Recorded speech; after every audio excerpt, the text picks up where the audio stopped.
Morning friends, मैं हूं साजिद खान और एक बार फिर से स्वागत है आपका मेरे YouTube channel study care education point पर। और हर रोज़ की तरह मैं आज फिर लेके आया हूं आपके लिए कुछ बेसिक टर्म्स ऑफ अकाउंट्स जो कि स्पेशली 11th क्लास के लिए या उन बच्चों के लिए जो नॉन कॉमर्स बैकग्राउंड से थे, अब कॉमर्स बैकग्राउंड में आ चुके हैं, या फिर जिन्होंने कॉमर्स की स्टार्टिंग अभी से की है। तो स्टार्ट करता हूं अपनी वीडियो।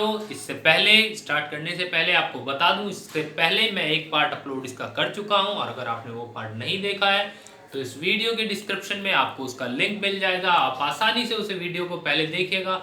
मेरा कहना ये है कि पहले आप उस वीडियो को ज़रूर देखिएगा और अगर वीडियो अच्छी लगे तो लाइक शेयर ज़रूर कीजिएगा। तो चलिए स्टार्ट करते हैं आज की वीडियो, जो कि कुछ इस तरह है। बेसिक टर्म्स ऑफ अकाउंट्स, जो कि अकाउंट्स में कुछ यूजेबल चीज़ें जो हैं जिनका हम यूज़ करते हैं, जिनके बिना हमारे अकाउंट्स मुकम्मल हो ही नहीं सकता, हम जिन्हें पढ़ नहीं सकते, जिसके बिना हमारा अकाउंट्स का कोई मायने नहीं रखता। तो चलिए उसमें यूज़ होने वाली चीज़ें, प्रयोग करने वाली चीज़ें मैं आपको पढ़ाता हूँ, जिसे कहते हैं बेसिक्स टर्म्स। तो वो मैं आपको कुछ पढ़ाता हूँ। सबसे पहले बेसिक्स टर्म्स में आता है बिजनेस। बिजनेस क्या है बेटा? मैं अकाउंट्स किस चीज़ के बनाता हूँ? बिजनेस के बनाता हूँ, क्योंकि लेन देन सारे किस में होते हैं? बिजनेस में होते हैं।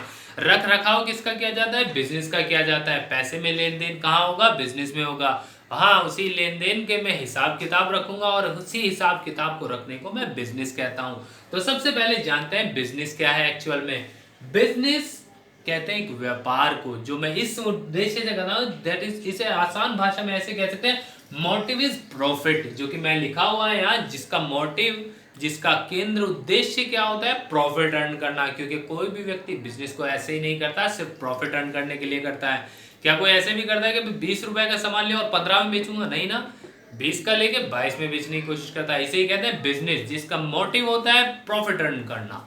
That is called a business. तो सबसे पहले टर्मिनोलॉजी आती है यही, टर्म्स में यही आती है, बिजनेस। बिजनेस एक्चुअल में क्या है मैं बता चुका हूं, जिसका मोटिव सिर्फ प्रॉफिट अर्न करना होता है। और दूसरी चीज आती है कैपिटल। दूसरी टर्म्स क्या आती है? कैपिटल। अब कैपिटल क्या होती है जी? कैपिटल कहते हैं पूंजी को, जैसे किताबों में लिखा हुआ भी होता है, लेकिन ये क्वेश्चन तो वही का वही है, ये पूंजी क्या होती है एक्चुअल में। तो चलिए इसके बारे में बता देता हूँ। पूंजी क्या होती है? पूंजी होती है, बिजनेस को मैं स्टार्ट करूंगा, जब मैं बिजनेस शुरुआत करूंगा तो उसमें मुझे कुछ पैसा लगाना पड़ेगा। एक्चुअली मैं पैसा लगाऊंगा, जाहिर सी बात है बिजनेस फ्री में तो होगा नहीं। बिजनेस को चलाने के लिए या तो मैं पैसा लगाऊंगा उसमें, यानी कि बिजनेस को स्टार्ट करने के लिए तो मैं पूंजी लगाऊंगा, कैपिटल। उस कैपिटल के अंदर में या तो मैं कैश लगा सकता हूं, या फिर कोई पर्सनल प्रॉपर्टी लगा सकता हूं, या फिर कैश और प्रॉपर्टी दोनों लगा सकता हूं। जैसे कि मान लीजिए मुझे कोई बिजनेस स्टार्ट करना है फर्नीचर का, मेरे पास 50,000 रुपीज है, मैंने 50,000 रुपए कैश लगा दिए, ठीक है। और मेरे पास एक मकान पड़ा था, उसको नीचे मैंने शोरूम बना दिया और मैंने अपनी पर्सनल प्रॉपर्टी यानी कि अपना मकान भी बिजनेस में लगा दिया और कैश भी बिजनेस में लगा दिया। तो मैंने कैपिटल के नाम पर कितनी चीजें लगाई? दो चीजें, कैश भी और अपनी पर्सनल प्रॉपर्टी भी, दोनों ही चीजें बिजनेस पे लगा दी। तो क्या पूंजी हम किसे कह सकते हैं? जो चीजें मैं बिजनेस पे लगाता हूं बिजनेस शुरुआत करने के लिए, वो चाहे कैश हो चाहे मेरी पर्सनल प्रॉपर्टी हो, that is called a capital. उम्मीद करता हूँ समझ आ रहा होगा। नहीं समझ आ रहा होगा तो कमेंट बॉक्स में लिख के आप मुझसे पूछ सकते हैं, ठीक है। तो चलिए चलते हैं अगली टर्म्स पे। अगली टर्म्स आती है हमारी एसेट्स। अब एसेट्स क्या होती है? एसेट्स मैंने हिंदी में भी लिखा हुआ है ताकि कोई समस्या ना हो, इसीलिए मैं हिंदी में साथ साथ बताता चल रहा हूँ। एसेट्स कहते हैं संपत्तियों को। संपत्तियां मतलब जो, अगर इसे और अच्छे से समझाऊं तो सिर्फ एक लाइन में, वट वी ओन, यानी कि जो मेरी अपनी होती है वो मेरी संपत्ति होती है। अपनी क्या? मान लीजिए मार्कर है मेरा है, मैं परचेज करके लाया, ये मेरी संपत्ति है। मान लीजिए स्टूल है, ये बेड है, ये जो आप देख रहे हैं ये बोर्ड है, ये मेरी अपनी संपत्ति है। तो that is called my assets.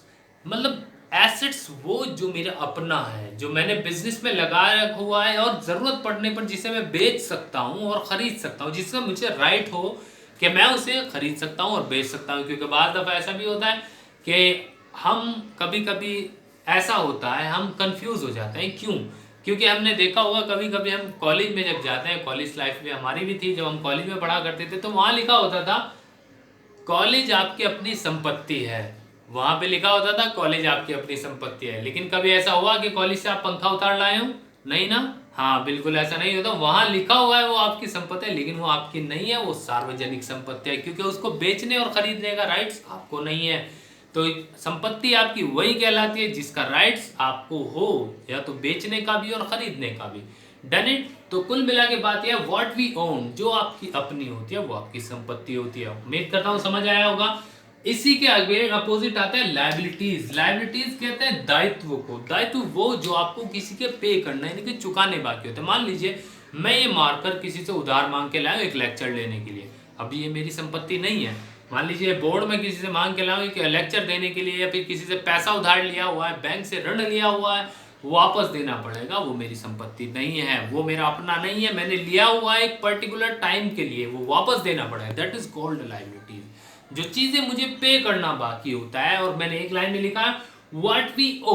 ओ कहते हैं पे करना, जो मुझे देनी होती है, जो देनी। ओवन अपनी, और ओ मतलब देना, जो मेरी अपनी नहीं होती, जो पे की जाएगी, दैट इज कॉल्ड लायबिलिटीज।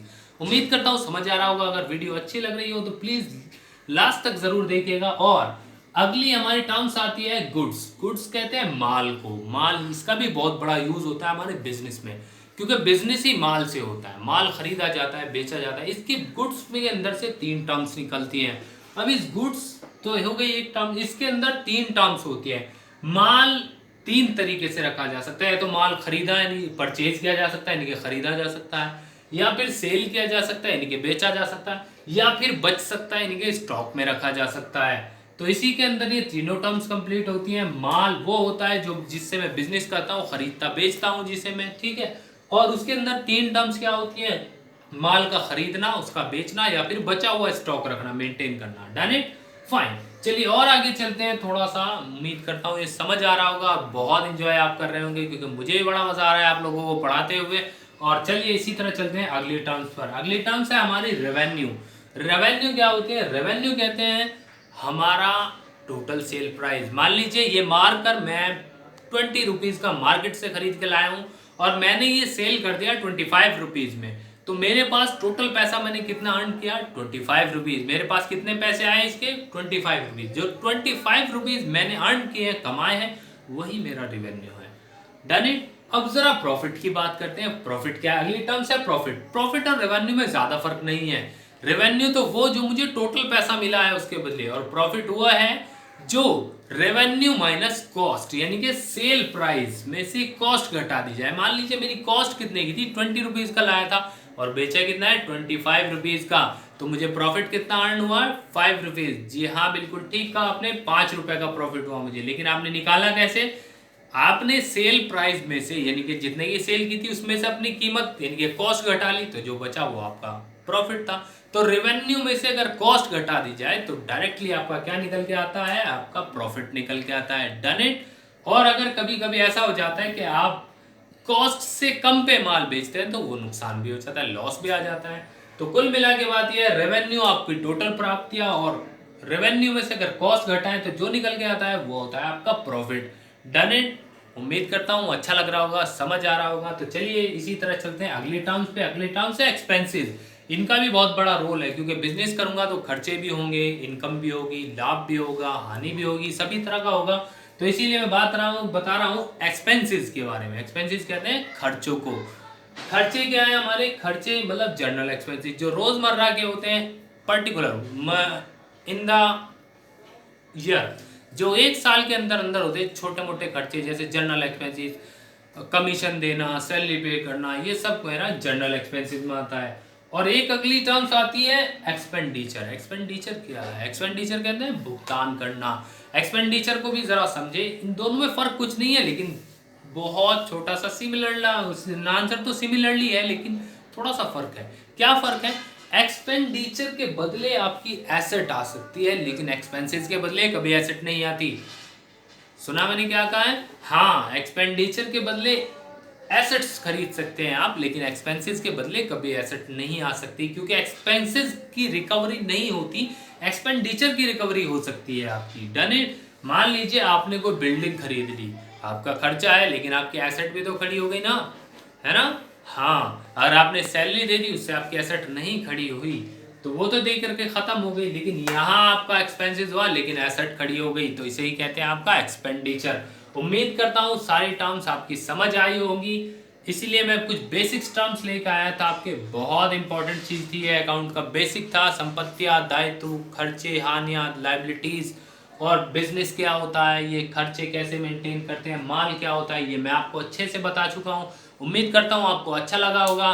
तो मिलते हैं आपसे अगले वीडियो में। और अगर वीडियो अच्छी लगी हो तो लाइक कीजिए, कमेंट कीजिए और शेयर करना मत भूलिए। और अगर आप चैनल पे नए हैं तो इसे सब्सक्राइब करना भी मत भूलिए।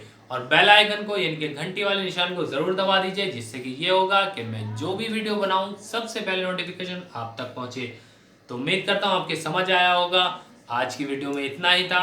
मिलते हैं नेक्स्ट वीडियो में एक नए लेक्चर के साथ। आज के लिए इतना ही। That's all for the day.